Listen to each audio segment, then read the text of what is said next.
Net neutrality is a 2015 piece of legislation that dictates that all data must be treated equally regardless of sender, receiver, website content, and basically anything to do with the data. With net neutrality, everybody's voice gets equal speed, which leads to the small companies getting their voice heard on the internet, which ultimately will lead to innovation. With net neutrality, big companies still have to try to compete with their contemporaries because they can't rely on money for ISPs to just shut out everybody else. ISPs also need to compete with each other for their cable and landline services. The end-to-end principle states that communication protocols should happen as close as possible to their origin and not at intermediary nodes like gateways and routers.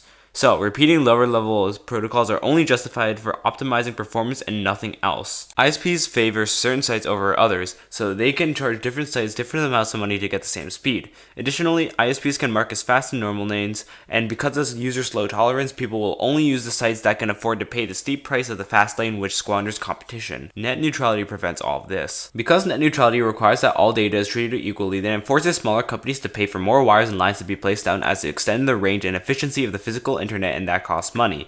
Since most emerging companies can't pay this, then the large companies all have monopolies, and since upgrading and researching would cost money, they'd rather not, and that's why we still use ancient internet wires, and also why Liechtenstein has faster internet than the US. Additionally, it was ruled that the FCC can actually designate ISP services as internet telecommunication services, which means that they're subject to FCC taxes, and now the government is getting money that they shouldn't be, and the 16.1% tax is enormous, which equates to almost $11 billion on average, and everything's just a mess. Considering these basic arguments, I stand for net neutrality. Think of bits and data like electricity. ISPs and energy companies make bits and electricity, and you get to do what you want with it. If a company doesn't want to build more plants, then they're not just going to dim all of your lights. The company also can't just decide not to like a person and just dim their lights, make 2/7 of their outlets not work, and make microwaves break down every 6 seconds. Also, making sure that all consumers get a fair price is a huge argument for net neutrality, and branching off of this, net neutrality depletes monopolistic potential, and in the long run, ISPs will have thousands upon thousands of citizens nationwide behind them with net neutrality so that the FCC can't tax them to hell without getting a hailstorm of disappointment from the entire nation.